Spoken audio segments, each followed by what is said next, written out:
Hello everyone welcome you all in your own channel learn everything.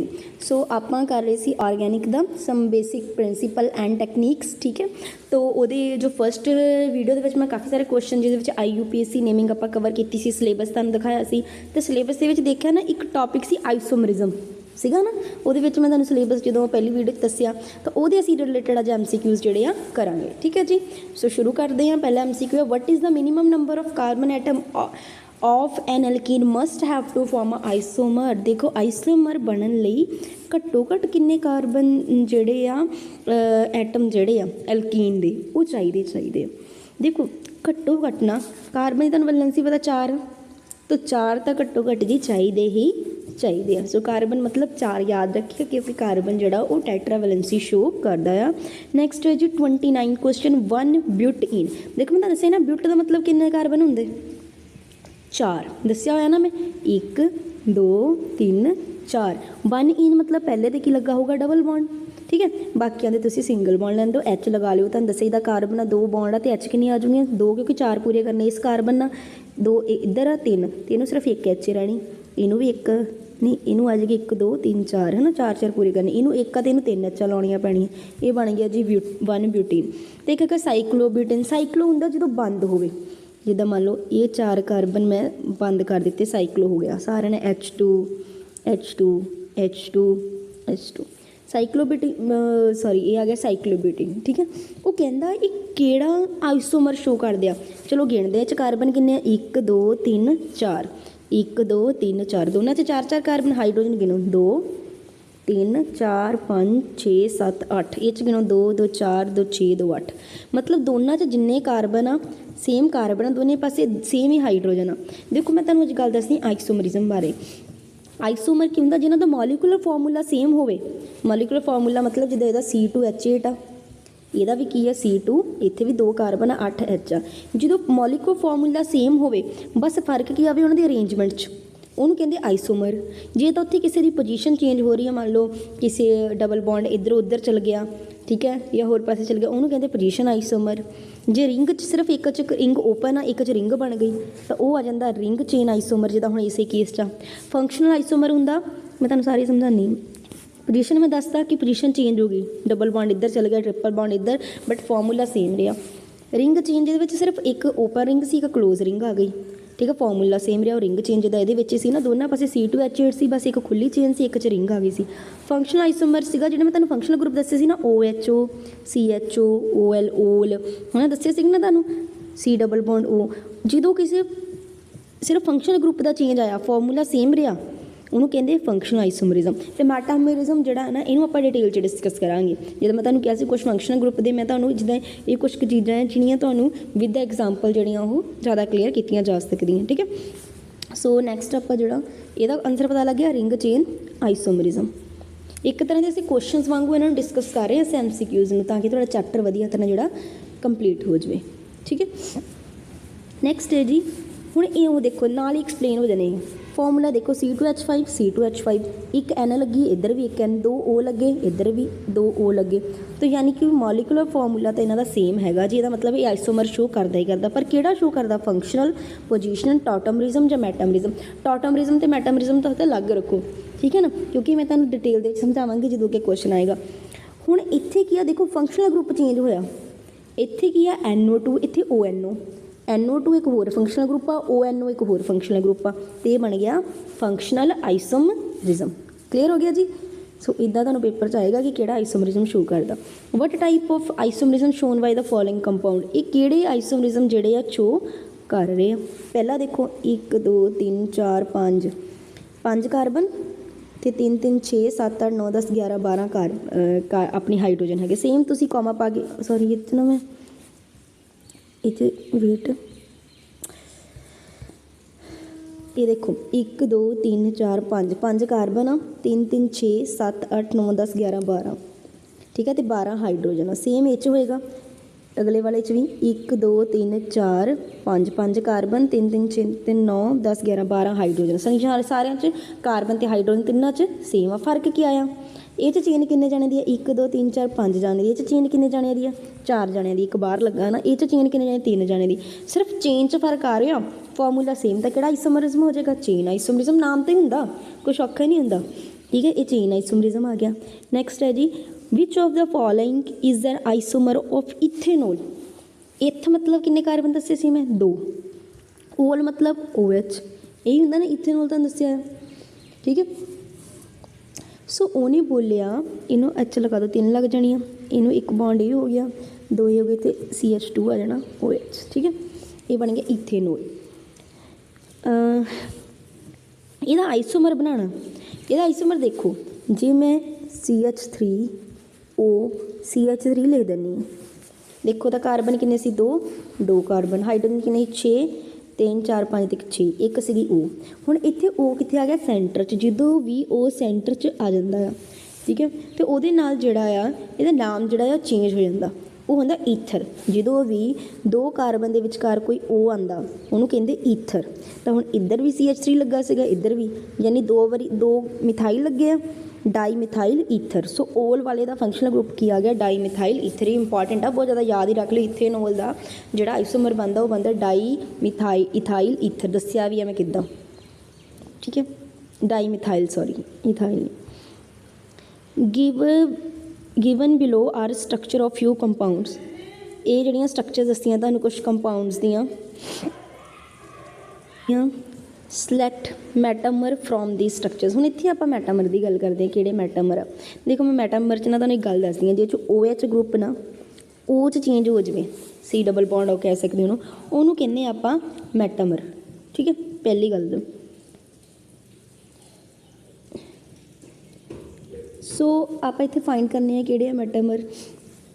ਸੋ ਇਹਦੇ ਵਿੱਚ ਪਹਿਲਾਂ ਤਾਂ ਇਹ ਵਾਲੀ ਸਟਰਕਚਰ, ਤੁਸੀਂ ਤਿੰਨੇ ਜਿਹੜੀਆਂ 4 ਸਟਰਕਚਰਸ ਆ ਨਾ ਉਹਨਾਂ ਨੂੰ ਚੰਗੀ ਤਰ੍ਹਾਂ ਦੇਖੋ ਤਾਂ ਤੁਹਾਨੂੰ ਪਤਾ ਚੱਲੇਗਾ ਕਿ ਕਿਹਦੇ ਵਿੱਚ ਉਹਨੂੰ ਮੈਟਾਮਰ ਕਨਵਰਟ ਕੀਤਾ ਹੈ। ਉਹ ਲਈ ਤੁਸੀਂ ਪਹਿਲਾਂ ਕਾਰਬਨ ਅਤੇ ਹਾਈਡਰੋਜਨ ਦੇਖ ਲਓ ਕਿੰਨੇ ਕਿੰਨੇ ਆ। ਪਹਿਲੇ ਦੀ ਦੇਖਦੇ ਹਾਂ ਅਸੀਂ, ਪਹਿਲਾਂ ਕਾਰਬਨ ਕਿੰਨੇ ਆ, 1 2 3 ਅਤੇ 4, ਠੀਕ ਹੈ। ਹੁਣ ਇਹਦੇ ਵਿੱਚ ਦੇਖੋ ਇੱਕ ਅਗਲੇ 'ਚ ਕਿੰਨੇ, 1 2 3 4, ਬਟ ਇਹ ਕਿਹ 'ਚ ਕਨਵਰਟ ਹੋ ਗਿਆ OH ਦੇ ਵਿੱਚ, ਠੀਕ ਹੈ। ਤਾਂ ਆਪਾਂ ਇਹਦਾ ਮੈਟਾਮਰ ਕਿੱਦਾਂ ਦੇਖਾਂਗੇ, ਸੌਰੀ ਟੋਟਮਰਿਜ਼ਮ ਨਹੀਂ, ਆਪਾਂ ਮੈਟਾਮਰ ਗੱਲ ਕਰਦੇ ਸੀ। OH ਡਬਲ ਬੌਂਡ O 'ਚ ਨਹੀਂ, ਜਿੱਥੇ O ਦੀ ਪੋਜੀਸ਼ਨ ਚੇਂਜ ਹੋ ਜਾਵੇ, ਠੀਕ ਹੈ, O ਦੀ ਪੋਜੀਸ਼ਨ ਚੇਂਜ ਹੋ ਜਾਵੇ ਡਬਲ ਬੌਂਡ O ਦੀ, ਉਹਨੂੰ ਆਪਾਂ ਮੈਟਾਮਰ ਦੇ ਵਿੱਚ ਲੈਂਦੇ ਹਾਂ। ਹੁਣ ਇੱਥੇ O ਕਿੰਨਵੇਂ ਨੰਬਰ 'ਤੇ, ਦੂਸਰੇ 'ਤੇ, ਇੱਥੇ ਕਿੰਨਵੇਂ ਚੱਲ ਗਿਆ, ਤੀਸਰੇ 'ਤੇ, ਬਟ ਕਾਰਬਨ ਦੇਖੋ 1 2 3 4, 1 2 3 4, ਹਾਈਡਰੋਜਨ 3 3 6 7 8 9 10, 3 3 6 7 8 9 10, ਯਾਨੀ ਕਿ ਫਾਰਮੂਲਾ ਤਾਂ ਸੇਮ ਆ, but O the position change ਹੋ ਗਈ, ਠੀਕ ਹੈ। ਸੌਰੀ ਮੇਰੇ ਤੋਂ ਥੋੜੀ ਮਿਸਟੇਕ ਲੱਗ ਗਈ ਸੀ ਉੱਥੇ। ਤੋ ਜਿਹੜਾ ਮੈਟਾਮਰ ਦੇ ਵਿੱਚ ਜਿਹੜੀ ਤੁਹਾਡੇ ਕੋਲ ਇਹ O ਦੀ ਪੋਜੀਸ਼ਨ ਚੇਂਜ ਹੋ ਜਾਣੀ ਹੈ, ਠੀਕ ਹੈ। ਤੋ ਆਪਾਂ ਉਹ ਦੇਖਣੇ ਆ, ਤੋ ਕਿਹੜੇ ਕਿਹੜੇ ਆ, ਇੱਕ ਇਹ ਅਤੇ ਇੱਕ ਇਹ। ਤੋ ਆਪਣਾ ਮੈਟਾਮਰ ਕਿਹੜੇ ਆ ਗਏ, C option first and third, ਠੀਕ ਹੈ। ਉਹ ਟੋਟੋਮਰਿਜ਼ਮ ਸੀ, ਮੇਰੇ ਤੋਂ ਗਲਤੀ ਨਾਲ ਥੋੜ੍ਹਾ ਦੱਸ ਹੋ ਗਿਆ ਸੀ, ਮੈਂ ਟੋਟੋਮਰ ਅਤੇ ਮੈਟਾਮਰ ਥੋੜ੍ਹਾ ਕਨਫਿਊਜ਼ਨ ਹੋ ਜਾਂਦਾ ਆ। ਨੈਕਸਟ 34 ਕੁਐਸਚਨ ਦੇਖਦੇ ਆਪਾਂ, ਮੈਚ ਕਰਨੇ ਇਹਦੇ ਵਿੱਚੋਂ। ਹਾਂ ਦੇਖੋ ਹੁਣ ਤੁਹਾਨੂੰ ਪਤਾ ਚੱਲੇਗਾ ਕਿਹੜਾ ਪੋਜੀਸ਼ਨ ਆਈਸੋਮਰ ਆ, ਕਿਹੜਾ ਕਿਹੜਾ ਹੈਗਾ, ਠੀਕ ਹੈ। ਸੋ 34 ਕੁਐਸਚਨ ਹੈਗਾ ਆਪਣੇ ਕੋਲ। ਹਾਂਜੀ ਪਹਿਲੇ ਤਾਂ ਦੇਖੋ ਕਿਹੜਾ ਆ, ਦੇਖੋ ਇੱਥੇ OH ਆ, ਇੱਥੇ O ਆ, ਬਾਕੀ ਸਾਰਾ ਕੁਝ ਸੇਮ ਆ, ਮਤਲਬ ਫੰਕਸ਼ਨਲ ਗਰੁੱਪ ਚੇਂਜ ਹੋ ਗਿਆ ਤਾਂ ਫੰਕਸ਼ਨਲ ਆਈਸੋਮਰਿਜ਼ਮ ਹੋ ਗਿਆ। ਇਹ ਦੇਖੋ ਇਹਦੇ ਵਿੱਚ O ਦੀ ਪੋਜੀਸ਼ਨ ਚੇਂਜ ਹੋ ਗਈ, ਪਹਿਲਾਂ O ਇੱਥੇ ਸੀਗਾ, ਫਿਰ O ਇੱਥੇ ਚੱਲ ਗਿਆ, 5 ਤੋਂ ਬਾਅਦ ਆਇਆ, ਫਿਰ 7 ਹਾਈਡਰੋਜਨ ਤੋਂ ਬਾਅਦ ਆ ਗਿਆ, ਯਾਨੀ ਮੈਟਾਮਰ ਹੋ ਗਿਆ, ਠੀਕ ਹੈ। ਉਸ ਤੋਂ ਬਾਅਦ ਦੇਖੋ OH group double bond O 'ਚ ਕਨਵਰਟ ਹੋ ਗਿਆ, ਤਾਂ ਮੈਂ ਤੁਹਾਨੂੰ ਦੱਸਿਆ ਸੀ ਉਹਨੂੰ ਟੋਟੋਮਰ ਕਹਿੰਦੇ ਆ। ਟੋਟੋਮਰ 'ਚ ਕੀ ਹੁੰਦਾ, ਜਿੱਥੇ ਮੈਂ ਤੁਹਾਨੂੰ ਗਲਤੀ ਨਾਲ ਮੈਟਾਮਰ ਉਸ ਨੂੰ ਕਿਹਾ ਹੋ ਗਿਆ ਸੀ, OH ਡਬਲ ਬੌਂਡ O 'ਚ ਕਨਵਰਟ ਹੋ ਜਾਂਦਾ, ਉਹਨੂੰ ਬੋਲਦੇ ਮੈਟਾਮਰ ਟੋਟੋਮਰਿਜ਼ਮ। ਅਤੇ ਪਰ ਜਦੋਂ ਡਬਲ ਬੌਂਡ O ਦੀ ਪੋਜੀਸ਼ਨ ਇਕੱਲੀ ਚੇਂਜ ਹੁੰਦੀ ਉਹਨੂੰ ਮੈਟਾਮਰ ਕਹਿੰਦੇ ਆ। ਲਾਸਟ ਜਿਹੜਾ ਬੱਚਿਆ ਉਹ ਦੇਖ ਲਓ ਪੋਜੀਸ਼ਨ ਆਈਸੋਮਰ, ਕਿਉਂਕਿ ਉੱਥੇ ਪੋਜੀਸ਼ਨ ਹੀ ਫੰਕਸ਼ਨਲ ਗਰੁੱਪ ਦੀ ਚੇਂਜ ਹੋਈ, ਇੱਥੇ ਪੋਜੀਸ਼ਨ OH ਪਹਿਲੇ ਨੰਬਰ 'ਤੇ ਲੱਗਾ, ਇੱਥੇ ਕਾਰਬਨ ਦੇ ਦੂਸਰੇ ਨੰਬਰ ਚੇਂਜ 'ਚ ਦੂਸਰੇ ਨੰਬਰ 'ਤੇ ਲੱਗਾ। ਸੋ C option is the right answer. Clear. ਜੇ ਕੋਈ ਚੀਜ਼ ਤੁਹਾਨੂੰ ਨਹੀਂ ਸਮਝ ਆਉਂਦੀ, ਵੀਡੀਓ ਨੂੰ ਨਾ ਬਾਰ-ਬਾਰ ਪਿੱਛੇ ਕਰਕੇ ਦੁਬਾਰਾ ਸੁਣ ਕੇ 2 2 3 3 ਵਾਰੀ ਸੁਣ ਲਿਆ ਕਰੋ, ਜੇ ਕਿਸੇ ਨੂੰ ਇਹ ਚੀਜ਼ਾਂ ਨਵੀਆਂ ਔਖੀਆਂ ਲੱਗਦੀਆਂ ਹੈ ਨਾ। ਬਟ ਇਹਨੂੰ ਹਾਰਨਾ ਨਹੀਂ, ਤੁਸੀਂ ਜੋ ਸਮਝੋਗੇ ਤਾਂ ਤੁਹਾਨੂੰ ਸਮਝ ਆਉਣ ਲੱਗ ਪੈਣਾ ਹੌਲੀ ਹੌਲੀ। ਆਰਗੈਨਿਕ ਈਜ਼ੀ ਹੁੰਦੀ ਆ, ਠੀਕ ਹੈ। ਜਿੰਨੇ ਜ਼ਿਆਦਾ MCQ ਪ੍ਰੈਕਟਿਸ ਕਰੀ ਜਾਓਗੇ ਨਾ, ਉਨੇ ਤੁਹਾਡੇ ਦੇਖੋ ਜਿਹੜਾ ਪੇਪਰ ਹੈ ਨਾ ਉਹਦੇ ਵਿੱਚ ਜਿੰਨੇ ਤੁਸੀਂ ਤੁਹਾਡੇ ਕਨਸੈਪਟਸ ਕਲੀਅਰ ਹੋਣਗੀਆਂ, ਤੁਹਾਡੇ ਕੋਲ ਸਹੀ ਆਨਸਰ ਨਹੀਂ ਟਿਕ ਹੋਏਗਾ ਉੱਤੇ। ਸੋ ਇਹ ਸਿੱਧਾ ਜਿਹਾ ਫੰਡਾ ਹੈਗਾ ਆ। So what is the relationship between structure shown. ਦੇਖੋ ਇੱਦਾਂ ਦੀਆਂ ਸਟਰਕਚਰਸ ਜਿਹੜੀਆਂ, ਦੇਖੋ ਸਟਰਕਚਰਲ ਆਈਸੋਮਰਿਜ਼ਮ ਤਾਂ ਇਹ ਹੈ ਨਹੀਂਗਾ, ਜਿਓਮੈਟਰੀਕਲ ਵੀ ਨਹੀਂ, ਕਿਉਂਕਿ ਅੱਗੇ ਤੁਹਾਨੂੰ ਸਮਝਾਉਣੇ ਤੁਹਾਨੂੰ ਮੈਂ ਦੱਸ ਦਾਂਗੀ। ਕਨਫਰਮੇਸ਼ਨ ਆਈਸੋਮਰ ਆ, ठीक है। ये ਜਿਹੜਾ 35ਵਾਂ ਆ ਸਾਡਾ ਇਹ ਕਿਹੜਾ ਹੈ ਕਨਫਰਮੇਸ਼ਨ ਆਈਸੋਮਰ ਜਿਹਦੇ ਵਿੱਚ ਇਹਦਾ ਥਿਕ ਲਾਈਨ ਤੁਹਾਨੂੰ ਤੇ ਥੋੜੀਆਂ ਇਹ ਮਤਲਬ ਇੱਕ ਅੱਗੇ ਹੈਗਾ ਕਾਰਬਨ ਇੱਕ ਪਿੱਛੇ ਇੱਕ ਪੋਜੀਸ਼ਨ ਅੱਗੇ ਇੱਕ ਪਿੱਛੇ ਹੈ ਇਹ ਦੱਸਦੇ ਹੁੰਦੇ ਠੀਕ ਆ। ਜੇ ਸਿਰਫ ਕਨਫਰਮੇਸ਼ਨਸ ਚੇਂਜ ਹੋਣੀਆਂ ਇਹਦੀਆਂ ਜਿੱਦਾਂ ਚੇਅਰ ਬੋਰਡ ਕਨਫਰਮੇਸ਼ਨਸ ਅੱਗੇ ਆਉਣਗੀਆਂ ਉਹ ਵੀ ਦੇਖਾਂਗੇ ਠੀਕ ਹੈ। ਤਾਂ ਮੈਂ ਸ਼ਾਇਦ ਇੱਕ ਵੀਡੀਓ ਦੇ ਵਿੱਚ ਤੁਹਾਨੂੰ ਸਾਰਾ ਕੁਝ ਕਰਵਾਇਆ ਵੀ ਉਹਨਾਂ ਜਦੋਂ ਆਰਗੈਨਿਕ ਦਾ ਐਕਸਪਲੇਨ ਕੀਤਾ ਸੀ ਤੁਸੀਂ ਪਲੇਲਿਸਟ ਦੇ ਵਿੱਚ ਜਾ ਕੇ ਦੇਖਿਓ ਉਹ ਚੀਜ਼ਾਂ।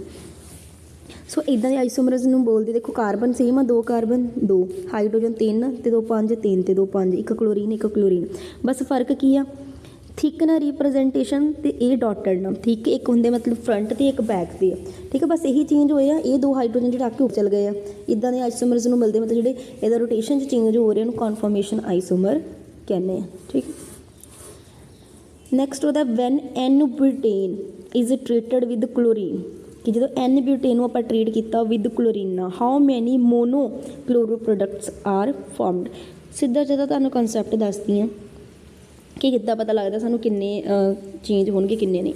ਸਭ ਤੋਂ ਪਹਿਲਾਂ ਐਨ ਬਿਊਟੇਨ ਬਣਾਉਂਦੇ ਹਾਂ ਬਿਊਟ ਮਤਲਬ ਕਿੰਨੇ ਕਾਰਬਨ 4 ਪਹਿਲੇ ਨੰਬਰ 'ਤੇ ਵੀ ਬਣਾਇਆ ਸੀ ਐਚ ਲਗਾ ਲੂੰਗੇ ਆਪੇ ਠੀਕ ਹੈ ਕਿ ਕਿੰਨੇ ਐਚ ਲੱਗਣਗੇ ਇੱਥੇ H3 ਹੋਣਗੇ H2 ਹੋਣਗੇ H2 H3 ਵਿਦ ਕਿਹਨਾਂ ਕਰਨਾ ਕਲੋਰੀਨ Cl2 ਨਾਲ ਠੀਕ ਆ। Cl2 ਨਾਲ ਜਦੋਂ ਕਰਦੇ ਆ ਨਾ ਮੈਂ ਤੁਹਾਨੂੰ ਇੱਕ ਗੱਲ ਦੱਸਣ ਲੱਗੀ ਇੱਕ HCl ਬਾਹਰ ਨਿਕਲਦਾ ਇੱਕ Cl ਲੱਗ ਜਾਂਦਾ ਮਤਲਬ ਪਿੱਛੇ ਆਹੀ ਚੀਜ਼ ਰਹੇਗੀ ਇੱਥੇ ਤੱਕ ਇੱਥੇ ਆ ਜਾਏਗਾ CH2Cl ਮਤਲਬ Cl ਜਿਹੜਾ ਨਾ ਇੱਕ H ਨੂੰ ਲੈ ਕੇ HCl ਬਾਹਰ ਨਿਕਲ ਜਾਂਦਾ ਇਹ ਚੀਜ਼ ਆ ਗਈ ਠੀਕ ਹੈ। ਤਾਂ ਪਲੱਸ ਇੱਕ ਜਿਹੜਾ ਆ ਜਦੋਂ ਇਹਨੂੰ ਟਰੀਟ ਕਰਦੇ ਆ ਮੈਂ ਤੁਹਾਨੂੰ ਇੱਥੇ ਬਣਾ ਕੇ ਦਿਖਾਉਂਦੀ ਹਾਂ ਇੱਕ ਬਣੇਗਾ ਆਪਣੇ ਕੋਲ ਇਹੀ ਬਣ ਜਾਣਾ CH3 CH2 Cl ਇੱਕ ਪਲੱਸ ਜੇ ਆਪਾਂ ਦੂਸਰੇ ਤਰੀਕੇ ਨਾਲ ਦੇਖੀਏ ਕਿ ਇਹਦਾ ਅਟੈਕ ਪਹਿਲੀ ਪੋਜੀਸ਼ਨ ਦੂਸਰੀ ਪੋਜੀਸ਼ਨ 'ਤੇ ਆਏਗਾ CH3 CH2 CH ਇੱਥੇ ਲੱਗ ਜਾਏਗਾ ਇੱਕ Cl ਠੀਕ ਹੈ। ਜਦੋਂ 2 Cl ਅਸੀਂ Cl2 ਐਡ ਕੀਤਾ ਨੇ ਇੱਕ Cl ਇੱਥੇ ਇੱਕ ਦੂਸਰੇ ਨੰਬਰ 'ਤੇ ਠੀਕ ਹੈ। तो साढ़े को इस तरह किन्ने जोड़े प्रोडक्ट फॉर्म हो सकते हैं 2 मोनोक्लोरो पूछा उन्हें मोनोक्लोरो 2 तो जे आप उदों अगे तो अगे क्लोरीन लाते मैं HCl बाहर कढ़दी वो अनदर मैथड आ वो नहीं आप करना आप इतने सिंपल देखनी मोनोक्लोरो मतलब जिथे एक क्लोरीन लगा हो किन्ने प्रोडक्ट फॉर्म हो सकते हैं आप जे HCl बाहर कढ़ी जाने फिर आप फिर Cl2 ऐड करी जावांगे ठीक है। बट उन्हें सानू पूछा कि ये भी देखना पैना कि मोनोक्लोरो प्रोडक्ट सो 2 ही हो सकता एक तो पहली कार्बन तो 2 क्लोरीन एक पहले तो अटैक कर सकता एक दूसरे ते सो इस अकॉर्डिंग कितने हो गए 2 हो गए क्लीयर।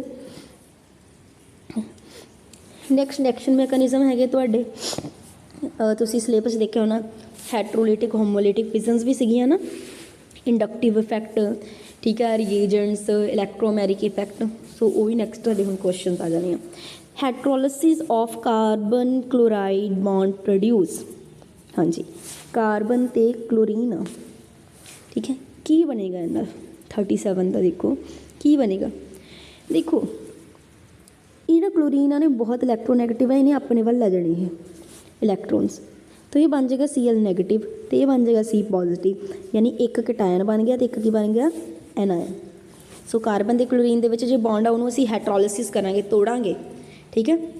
एक होमोलिसिस होंदी है एक हैट्रो मतलब होंदा डिफरेंट जो भी हैट्रो आ ना एक कटायन बनता एक एनायन होमो दे विच फ्री रेडिकल्स बनते हैं 2 जे ही होमोलिसिस होंदा ना फिर फ्री रेडिकल बनने सीगे जे हैट्रोलिसिस वो एक कटायन बन जाता एक तो पॉजिटिव चार्ज एक तो नैगेटिव तुहाडे सिलेबस भी आ होमोलिटिक तो हैट्रोलिटिक फिजन्स दोनों है which of the following is electrophile reagent बड़ा वधिया क्वेश्चन है जी 38 इलैक्ट्रोफाइल्स मैं तुहानूं दस्सां की हुंदे जिन्हां ते पॉजिटिव चार्ज एक हुंदे न्यूक्लियोफाइल एक हुंदे इलैक्ट्रोफाइल हुंदे जिन्हां ते नैगेटिव चार्ज या उपर लोन पेयर पे ठीक है उन्होंने आपां कहने की कहने न्यूक्लियोफाइल इलैक्ट्रोफाइल्स होंगे जिन्हां ते पॉजिटिव चार्ज मतलब सीधी जी गल कहां जिन्हां को इलैक्ट्रॉन की डेफिशिएंसी आ फिलिक हुंदा फाइल हुंदा लव मतलब जिन्हां को घाट होएगी इलैक्ट्रॉन की इलैक्ट्रॉन्स नूं प्यार करनगे ना तो इस करके इलैक्ट्रोफाइल किहड़े हुंदे जिन्हां ते तुहानूं पॉजिटिव चार्ज मिले या इलैक्ट्रॉन की डेफिशिएंसी मिले कि पहले उहदे कोल घट इलैक्ट्रॉन्स आ उहनूं आपां इलैक्ट्रोफाइल बोलदे बट ये किहड़े आ जांदे न्यूक्लियोफाइल बाकी ठीक है समझे ना इलैक्ट्रोफाइल न्यूक्लियोफाइल दोनों दसते मैं which of the following set of group contain electrophile हाँ जी हुण ये तुहानूं होर ज़्यादा क्लैरिटी जी 39 क्वेश्चन हो जाएगी आंसर पहले मैं तुहानूं दस दी फिर उन्होंने एक्सप्लेन कर दी तुहानूं पूरा क्लीयर होएगा इलैक्ट्रोफाइल ये वाला आंसर है देखो ये तो नहीं होना क्योंकि नैगेटिव चार्ज है इत्थे खत्म ये भी नैगेटिव चार्ज करके खत्म इन्होंने दोनों जो कन्फ्यूजन है तो देखो कितना पता चलता सानूं कि किहड़ा हैगा वाटर नहीं आंदा, कारण दसदी होगी तुहाडा। पहला ये देखो NO पॉजिटिव आ ते पॉजिटिव आ, ये तो दोनों पता लग गया। हुण तुसीं कहोगे मैडम इहदा किद्दां पता चलिया सानूं, ठीक है, कि इन्हां को भी इलैक्ट्रॉन्स की घाट हैगी। देखो Al दे नाल एलूमीनीयम आ, इहदे कोल बैलेंस इलैक्ट्रॉन किन्ने हुंदे 3, साइड ते 3 क्लोरीन आ, इन्हां कोल बैलेंस इलैक्ट्रॉन किन्ने 7, 7 ने एक लै लिया। हुण जिन्ने लेंदे उन्ने दिंदे हुंदे ये। एलूमीनीयम को किन्ने 3 अपने, तो 3 ने इन्हें शेयरिंग की 3 ही को लै सकदा, टोटल किन्ने हो गए 6। पर मैं तुहानूं दस्सिआ किस दा ऑक्टेट कंप्लीट करने लई किन्ने चाहिए 8, यानी कि हजे भी एक दोवां दी घाट आ। समझे मेरी गल, इसलिए तुहानूं बैलेंस इलैक्ट्रॉन का कंसैप्ट जिहड़ा उन्होंने ज़्यादा क्लीयर होना चाहिए, फिर पता चलदा, ठीक है, कि जे अपने को हजे भी घाट हैगी आ कि अपने नहीं पूरे हो रहे, फिर उन्होंने कहने आपां किहड़ी कैटेगरी च लैने इलैक्ट्रोफाइल्स की। हुण वाटर की केस की गल कर लीए, ये देखो 1 2 3 4 5 6 होंगे, तो हाइड्रोजन को एक होंदा, ठीक है, हाइड्रोजन का एक लै लैंदी क्योंकि हाइड्रोजन स्टेबल होने 2 चाहिए होंगे। ऑक्सीजन को अपने 6 से वो 2 इन्हों को लै लैंदा, तो उपर जो 2 वध ही पे रहिंदे लोन पेयर, तुहानूं कहा ना जे तो लोन पेयर पे रहने वो न्यूक्लियोफाइल होंगे, ठीक है। सो अपने बाकी इलैक्ट्रोफाइल्स आ गए, क्लीयर है जी। नैक्सट क्वेश्चन नंबर 40 देखते हैं। देखो जी आ गई इंडक्टिव इफैक्ट की ही गल आ गई है। इंडक्टिव इफैक्ट उस की हुंदा, डिसप्लेसमेंट हुंदी आ सिग्मा इलैक्ट्रॉन की, रिजल्टिंग उन्हें पोलराइजेशन हो जाती है, या पाई डिस इलैक्ट्रॉन की।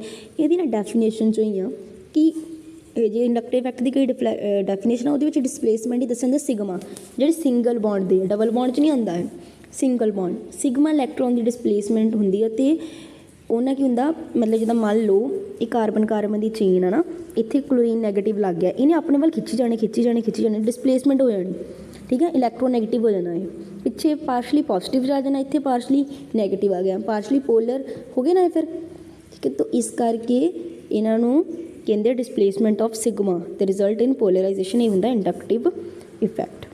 हाँ जी, ये भी ऑर्डर देख लो, मैं तुहानूं पिछे जे भी एक ऑर्डर लिखाया सीगा, इहदा भी ऑर्डर देख लो। पहला H, जिदा जिदा अल्काइल ग्रुप लगी जाने ना उदा दा ही वधी जाना, CH3 फिर CH2 फिर CH3 दे नाल CH3, यानी 3 कार्बन ते 7 हाइड्रोजन, ठीक है। सो इहदा A option is the right answer. हाँ जी, inductive effect of which atom or group is taken as 0 compare to inductive effect of other, किहदा इफैक्ट 0 मात्र हुंदा 42 क्वेश्चन दे विच।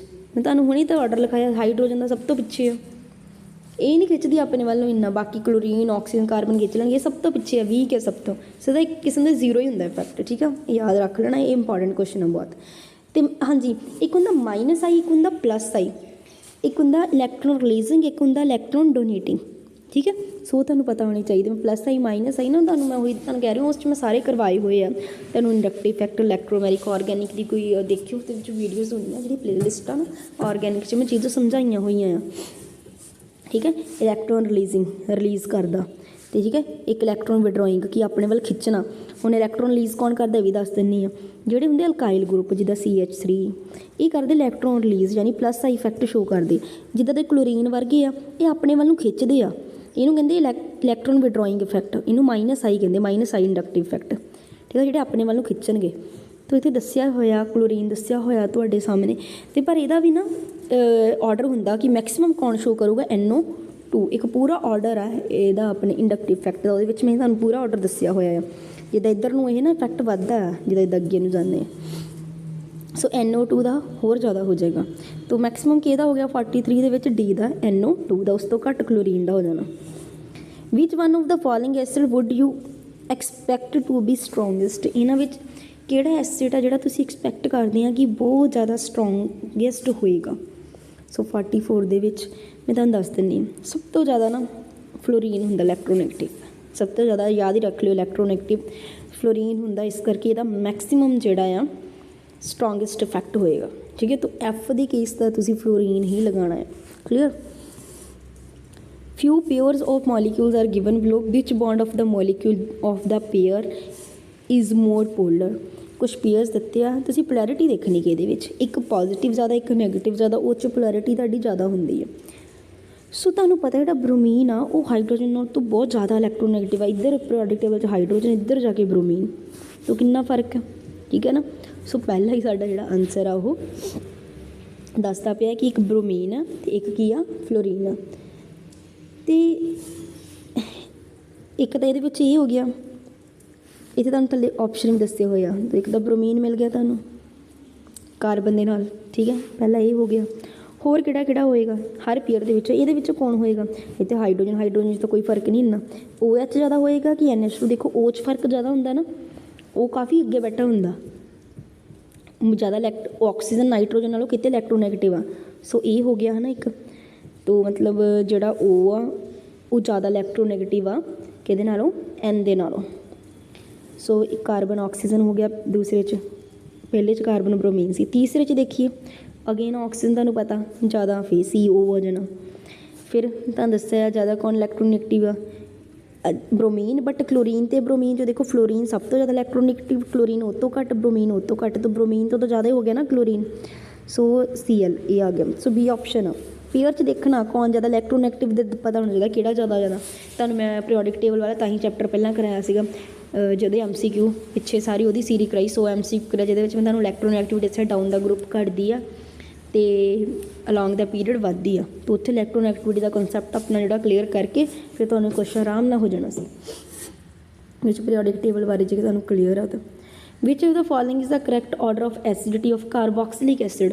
ਦੇਖੋ ਇਹ ਨਾ ਤੁਸੀਂ ਇਹ ਨਾ ਸਮਝੋ ਕਿ ਕੁਐਸਚਨ ਔਖੇ ਆ, ਇਹ ਨਾ ਕਰੈਕਟਡ ਚੱਕੇ ਆ NCERT ਦੇ ਵਿੱਚ, ਜਿਹੜੇ ਸਿੱਧੇ ਹੀ ਮਤਲਬ ਕਿ ਏਡੀ ਏਡੀ ਵੱਡੀ ਐਕਸਪਲੇਨੇਸ਼ਨ ਉਹ ਤੁਹਾਨੂੰ ਇੱਥੇ ਸਿੱਧੇ ਸਮਝਾਏ ਜਾ ਰਹੇ ਆ। ਇਹ ਕੁਐਸਚਨ ਆਉਂਦੇ ਆ ਮੈਕਸਿਮਮ ਟਾਈਮ ਪੇਪਰ ਦੇ ਵਿੱਚ, ਠੀਕ ਹੈ, ਅਤੇ ਉਹੀ ਚੱਕੇ ਹੋਏ ਆ ਅਤੇ ਇਹ ਤੁਹਾਡੇ ਰਿਪੀਟ ਹੋਣੇ ਪੇਪਰ 'ਚ, ਕੁਐਸਚਨ ਇੱਦਾਂ ਦੇ ਹੀ ਆਉਣੇ ਆ, ਠੀਕ ਹੈ। ਦੇਖੋ ਕੀ ਹੁੰਦਾ, ਇਹ ਗੱਲਾਂ ਲਿਖ ਲਿਆ ਕਰੋ, ਮੇਨ ਲਿਖ ਲਓ। ਜਿਹੜੀ ਸਟਰੈਂਥ ਹੈ ਨਾ ਐਸਿਡ ਦੀ ਉਹ ਇਨਕਰੀਜ਼ ਕਰਦੀ with increase in inductive effect of the electronegative atom, ਕਿ ਜਿੱਦਾਂ ਜਿੱਦਾਂ ਜਿਹੜਾ ਇਲੈਕਟ੍ਰੋਨੈਗੇਟਿਵ ਐਟਮ ਆ ਉਹਦਾ ਇੰਡਕਟਿਵ ਇਫੈਕਟ ਉਹ ਵੱਧਦਾ, ਇਲੈਕਟ੍ਰੋਨੈਗੇਟਿਵ ਐਟਮ ਮਤਲਬ ਮਾਈਨਸ ਆਈ ਇਫੈਕਟ ਦਾ, ਉੱਦਾਂ ਉੱਦਾਂ ਤੁਹਾਡੇ ਐਸਿਡ ਦੀ ਸਟਰੈਂਥ ਵਧੀ ਜਾਣੀ ਹੈ, ਠੀਕ ਹੈ।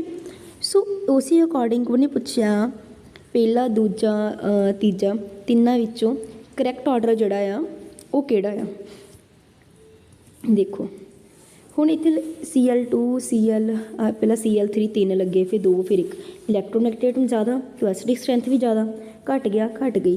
ਤਾਂ ਪਹਿਲਾ ਆਰਡਰ ਤਾਂ ਬਿਲਕੁਲ ਸਹੀ ਆ, ਤੁਹਾਨੂੰ ਪਤਾ ਹੀ ਨਾ ਕਲੋਰੀਨ ਇਲੈਕਟ੍ਰੋਨੈਗੇਟਿਵ ਹੁੰਦਾ, ਅਤੇ ਇੰਡਕਟਿਵ ਇਫੈਕਟ ਵਧੇਗਾ ਉਹਦੇ ਨਾਲ, ਮਾਈਨਸ ਆਈ ਇਫੈਕਟ। ਹੁਣ ਅੱਗੇ ਦੇਖੋ COH, ਫਿਰ CH3, ਇਹ ਤਾਂ ਮੈਨੂੰ ਦੱਸਿਆ ਇਲੈਕਟ੍ਰੋਨ ਰਿਲੀਜ਼ਿੰਗ ਆ। ਜਿੱਦਾਂ ਜਿੱਦਾਂ CH3 ਵਧਣਗੇ ਉਹਦਾ ਤਾਂ ਇਫੈਕਟ ਘਟੇਗਾ, ਕਿਉਂਕਿ ਇਹ ਤਾਂ ਇਲੈਕਟ੍ਰੋਨ ਰਿਲੀਜ਼ ਕਰਦੇ ਆ। ਸੋ ਵੀ ਦੂਸਰਾ ਆਰਡਰ ਵੀ ਬਿਲਕੁਲ ਸਹੀ ਆ। ਫਲੋਰੀਨ ਮੈਂ ਤੁਹਾਨੂੰ ਦੱਸਿਆ ਸੀ ਬਹੁਤ ਇਲੈਕਟ੍ਰੋਨੈਗੇਟਿਵ ਆ, 2 ਆ ਬਹੁਤ ਜ਼ਿਆਦਾ ਹੋ ਗਿਆ, 1 ਘਟ ਗਿਆ ਥੋੜ੍ਹਾ, ਕਲੋਰੀਨ ਹੋਰ ਘਟ ਗਿਆ। ਤੋ ਤਿੰਨੇ ਹੀ ਆਰਡਰ ਇੱਥੇ ਤਾਂ ਸਹੀ ਹੈ। ਸੋ 46 ਦਾ D ਆਂਸਰ। ਤੁਸੀਂ ਬਸ ਇਲੈਕਟ੍ਰੋਨੈਗੇਟਿਵਿਟੀ ਦਾ ਹਾਂਜੀ, point out the next 47 question, point out the incorrect statement about resonance, ਕਿ ਰੈਜ਼ੋਨੈਂਸ ਬਾਰੇ ਇਨਕਰੈਕਟ ਸਟੇਟਮੈਂਟ ਕਿਹੜੀ ਹੈ। ਰੈਜ਼ੋਨੈਂਸ ਹੁੰਦੀ ਕੀ ਆ। ਫਸਟ ਆਫ ਆਲ ਜਦੋਂ ਤੁਸੀਂ ਨਾ ਕਿਸੇ ਵੀ ਮਾਲੀਕਿਊਲ ਦੀ ਜਿਹੜੀ ਆ ਪੂਰੀ ਰਿਪਰੈਜ਼ੈਂਟੇਸ਼ਨ ਇੱਕ ਸਟਰਕਚਰ ਨਾਲ ਨਹੀਂ ਕਰ ਸਕਦੇ, ਦੈਨ ਯੂ ਹੈਵ ਟੂ ਡਰਾ ਦ ਨੰਬਰ ਆਫ ਸਟਰਕਚਰਸ। ਇਹ ਪੂਰੇ ਫਰੋਮੀਨਨ ਆਪਾਂ ਰੈਜ਼ੋਨੈਂਸ ਕਹਿ ਦਿੰਦੇ ਹਾਂ। ਇਹਦੇ ਵਿੱਚ ਜਿਹੜੇ ਸਾਰੇ ਜਿੰਨੇ ਵੀ ਆਪਾਂ ਅਲੱਗ-ਅਲੱਗ ਸਟਰਕਚਰਸ ਡਰਾ ਕਰਦੇ ਉਹਨਾਂ ਦੀ ਇਕੁਅਲੀ ਐਨਰਜੀ ਹੁੰਦੀ ਆ। ਕੌਨਸਟੀਟਿਊਐਂਟ ਆਈਟਮ ਆਪਣੀ ਇਹ ਲਿਖ ਲਿਓ, ਸਾਰੀਆਂ ਚੀਜ਼ਾਂ ਆਪਣੀ ਪੋਜੀਸ਼ਨ 'ਤੇ ਰਹਿੰਦੇ ਆ, ਠੀਕ ਹੈ। ਅਤੇ ਉਹਦੇ ਵਿੱਚ ਕੀ ਹੁੰਦਾ ਆ, ਸਾਰੇ electrons pair same number of electrons pair ਰਹਿੰਦੇ ਆ, ਮਤਲਬ ਸਾਰਾ ਕੁਛ ਮੋਸਟਲੀ ਸੇਮ ਹੀ ਰਹਿੰਦਾ ਆ, ਠੀਕ ਹੈ। ਤੋ ਹਾਂ ਬਸ ਸਿਰਫ ਇਹੀ ਹੁੰਦਾ ਕਿ ਜਿਹੜੇ ਇਲੈਕਟ੍ਰੋਨਸ ਉਹਨਾਂ ਦੀ ਜਿਹੜੀ ਲੋਕੇਸ਼ਨ ਆ ਨਾ ਉਹੀ ਡਿਫਰੈਂਟ ਹੁੰਦੀ ਹੈ ਕੌਨਸਟੀਟਿਊਐਂਟ ਦੇ ਐਟਮ ਦੇ ਅਰਾਊਂਡ। ਸੋ ਉਹਦੇ ਅਕੋਰਡਿੰਗ ਪਹਿਲਾ ਪੁਆਇੰਟ ਜਿਹੜਾ ਸਹੀ ਹੋ ਗਿਆ, ਇਕੁਅਲ ਐਨਰਜੀ ਹੁੰਦੀ ਆ। ਕੌਨਸਟੀਟਿਊਐਂਟ ਐਟਮ ਇਨ ਰੈਜ਼ੋਨੈਂਸ ਦਾ ਕੌਨਸਟੀਟਿਊਐਂਟ ਐਟਮ ਸੇਮ ਪੋਜੀਸ਼ਨ 'ਤੇ, ਬਿਲਕੁਲ ਗੱਲ ਸਹੀ। ਅਗਲੀ ਵੀ B ਵੀ ਸਹੀ ਹੋ ਗਈ 47 ਦੀ। ਸੇਮ ਨੰਬਰ ਆਫ ਇਲੈਕਟ੍ਰੋਨ ਨਹੀਂ ਹੋਣੇ ਚਾਹੀਦੇ, ਜਦ ਕਿ ਮੈਂ ਤੁਹਾਨੂੰ ਦੱਸਿਆ ਸੇਮ ਇਲੈਕਟ੍ਰੋਨ ਪੇਅਰ ਰਹਿਣੇ ਚਾਹੀਦੇ, same number of electron pair. So ਇਹ ਪੁਆਇੰਟ ਗਲਤ ਹੋ ਗਿਆ ਆਪਣਾ, ਅਤੇ ਇਹੀ ਆਂਸਰ ਆ ਗਿਆ। हाँ, डिफरेंट होने सिर्फ location of electron around the constituent atom. So 47 the right answer is C। Incorrect ही गया सी ना सानू। नैक्सट है जी 48th। 48th which of the following is not a structure of nitromethane molecule. Nitromethane molecule दी इन्हां विचों किहड़ी स्ट्रक्चर नहीं हैगी। ओके, आप पॉजिटिव नैगेटिव दे के जिहड़ा दस सकते हैं। देखो इत्थे ओ नैगेटिव इत्थे हो गया, तो डबल बॉन्ड इत्थे शिफ्ट हो जाना, बिल्कुल सही है। जे नैगेटिव इत्थे डबल बॉन्ड इत्थे शिफ्ट हो जाना, एक सिंपल स्ट्रक्चर। हुण दोनों ते नैगेटिव नहीं कदी हो सकता रेजोनेंस के अकॉर्डिंग, या तो इत्थे नैगेटिव होएगा या इत्थे दोनों ही नहीं नैगेटिव हो सकदियां, ठीक है। सो इस करके डी जिहड़ा ਆਨਸਰ ਆ ਜਾਣਾ ਇਹ ਸਟਰਕਚਰ ਇਹਦੀ ਕਦੀ ਵੀ ਨਹੀਂ ਹੋ ਸਕਦੀ। ਨਾਲੇ ਤੁਹਾਨੂੰ ਇੱਥੋਂ ਇੱਕ ਹੋਰ ਗੱਲ ਕਲੀਅਰ ਹੈ, ਤਿੰਨਾਂ ਹੀ ਰੈਜ਼ੋਨੈਂਸ ਪਤਾ ਲੱਗ ਗਈ, ਠੀਕ ਹੈ। ਵਿਚ of the following ion which of the following ion is the most resonance stabilized? The most important question, the most important ਤੁਹਾਨੂੰ ਦੱਸ ਦਿੰਦੇ ਜਿਹੜਾ ਫਿਨੋਕਸਾਈਡ ਆਇਨ ਹੁੰਦਾ ਨਾ ਉਹ ਸਭ ਤੋਂ ਜ਼ਿਆਦਾ ਰੈਜ਼ੋਨੈਂਸ ਸਟੇਬਲਾਈਜ਼ ਹੁੰਦਾ, ਇਹ ਯਾਦ ਰੱਖ ਲਿਓ।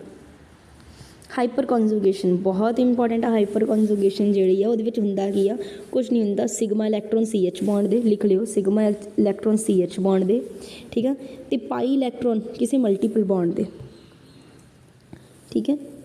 ਉਹਨਾਂ ਦੇ ਵਿੱਚ ਜਿਹੜੀ ਕੌਨਜੂਗੇਸ਼ਨ ਉਹਨੂੰ ਆਪਾਂ ਹਾਈਪਰ ਕੌਨਜੂਗੇਸ਼ਨ ਕਹਿੰਦੇ, ਸਿਗਮਾ ਅਤੇ ਪਾਈ ਦੇ ਵਿੱਚ। ਸਿਗਮਾ ਹੋਣ CH ਦੇ, ਅਤੇ ਇਹ ਡੈਫੀਨੇਸ਼ਨ ਹੈ ਇਹਦੀ ਵੀ ਪੇਪਰ 'ਚ ਪੁੱਛੀ ਜਾ ਸਕਦੀ ਆ ਕਿ ਸਿਗਮਾ ਇਲੈਕਟ੍ਰੋਨ CH ਦੇ ਅਤੇ ਪਾਈ ਇਲੈਕਟ੍ਰੋਨ ਕਿਸੇ ਮਲਟੀ ਜਿਹੜਾ ਬੌਂਡ ਮਤਲਬ ਮਲਟੀਪਲ ਬੌਂਡ ਵਾਲਾ ਹੈਗਾ ਕੋਈ ਐਲਕੀਨ ਵਗੈਰਾ, ਉਹਨਾਂ ਵਿੱਚ ਜਿਹੜੀ ਹੁੰਦੀ ਆ ਕੌਨਜੂਗੇਸ਼ਨ ਉਹਨੂੰ ਕੀ ਕਹਿੰਦੇ, ਉਹਨੂੰ ਕਹਿੰਦੇ ਹਾਈਪਰ ਕੌਨਜੂਗੇਸ਼ਨ, ਠੀਕ ਹੈ। ਇਹ ਹੁੰਦੀ ਕਾਹਤੋਂ ਆ, ਡਿਊ ਟੂ ਡੀਲੋਕਲਾਈਜੇਸ਼ਨ ਹੋ ਜਾਂਦੀ ਪਾਈ, ਇਹ ਵੀ ਪੁੱਛਿਆ ਜਾਂਦਾ ਕਿਉਂ ਹੁੰਦੀ ਹੈ, ਡਿਊ ਟੂ ਡੀਲੋਕਲਾਈਜੇਸ਼ਨ ਆਫ ਪਾਈ ਅਤੇ ਸਿਗਮਾ ਦੋਨਾਂ ਦੀ।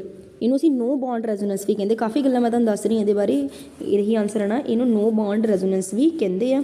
ਸਿਗਮਾ ਪਾਈ ਕੌਨਜੂਗੇਸ਼ਨ ਹੈ, ਡਿਊ ਟੂ ਡੀਲੋਕਲਾਈਜੇਸ਼ਨ ਹੁੰਦੀ ਹੈ to all of the above. ਸਾਡੇ ਦੇ ਡੀ ਇੱਕ ਕਿਸਮ ਦਾ ਨੇ ਤੁਹਾਨੂੰ ਇਸ ਕੁਐਸਚਨ ਦੇ ਵਿੱਚ ਹਾਈਪਰ ਕੌਨਜੂਗੇਸ਼ਨ ਬਾਰੇ ਹੀ ਪੂਰਾ ਦੱਸਦਾ ਕਿ ਇਹ ਜਿਹੜੇ ਸਿਗਮਾ ਹੋਣਗੇ ਵੀ ਮੈਂ ਤੁਹਾਨੂੰ ਦੱਸਦਾ CH ਅਤੇ ਪਾਈ ਹੋਣਗੇ ਕਿਸੇ ਮਲਟੀਪਲ ਬੌਂਡ ਦੇ, ਇਹਨਾਂ 'ਚ ਕੌਨਜੂਗੇਸ਼ਨ ਹੋਏਗੀ, ਡਿਊ ਟੂ ਡੀਲੋਕਲਾਈਜ਼ ਕਰ ਜਾਂਦੇ ਜਿਹੜੇ ਪਾਈ ਆ, ਠੀਕ ਹੈ, ਅਤੇ ਸਿਗਮਾ। ਅਤੇ ਦੂਸਰਾ ਇਹਨੂੰ ਇਹਦਾ ਨਾਮ ਨੋ ਬੌਂਡ ਰੈਜ਼ੋਨੈਂਸ, ਮਤਲਬ ਬਿਨਾ ਬੌਂਡ ਤੋਂ ਇਹਨੂੰ ਰੈਜ਼ੋਨੈਂਸ ਨੂੰ ਆਪਾਂ ਡਰਾ ਕਰਦੇ ਇਸ ਕਰਕੇ, ਅਤੇ ਇਸ ਲਈ ਆਲ ਆਫ ਅਬਵ ਆ ਗਿਆ, ਠੀਕ ਹੈ ਜੀ। ਨੈਕਸਟ ਦੇਖਦੇ ਹਾਂ 51ਵਾਂ question, the number of hyperconjugation. ਹਾਂ ਮੈਂ ਤੁਹਾਨੂੰ ਇਹ ਵੀ ਦੱਸ ਦਿੰਦੀ ਕਿੱਦਾਂ ਪਤਾ ਲੱਗਦਾ ਕਿ ਹਾਈਪਰ ਕੌਨਜੂਗੇਸ਼ਨ ਸਟਰਕਚਰਸ ਕਿੰਨੀਆਂ ਹੈਗੀਆਂ। ਇੱਥੇ ਦੱਸਣਾ, ਉੱਥੇ ਉਹਨੇ 51 'ਚ ਪੁੱਛਿਆ ਕੀ ਆ ਕਿ which one of is not correctly match, ਕਿਹੜਾ ਕਰੈਕਟਲੀ ਮੈਚ ਨਹੀਂ ਹੈਗਾ।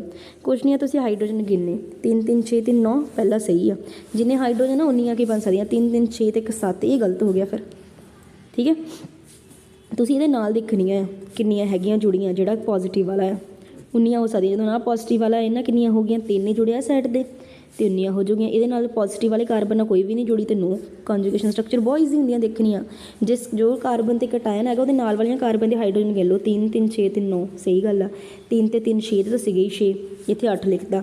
ਇੱਥੇ ਪੋਜ਼ੀਟਿਵ ਵਾਲੇ ਦੇ ਨਾਲ ਦੀ ਕਾਰਬਨ ਦੀਆਂ 3 ਆ, ਤਾਂ 3 ਹਾਈਪਰ ਕੌਨਜੂਗੇਸ਼ਨ ਸਹੀ। ਇੱਥੇ ਪੋਜ਼ੀਟਿਵ ਵਾਲੇ ਕਾਰਬਨ ਦੇ ਨਾਲ ਕੋਈ ਵੀ ਕਾਰਬਨ ਹੈ ਨਹੀਂ ਹੋਰ, ਕੋਈ ਹਾਈਡਰੋਜਨ ਵੀ ਨਹੀਂ ਹੋਣਗੇ, ਤਾਂ ਨੋ ਹਾਈਪਰ ਕੌਨਜੂਗੇਸ਼ਨ।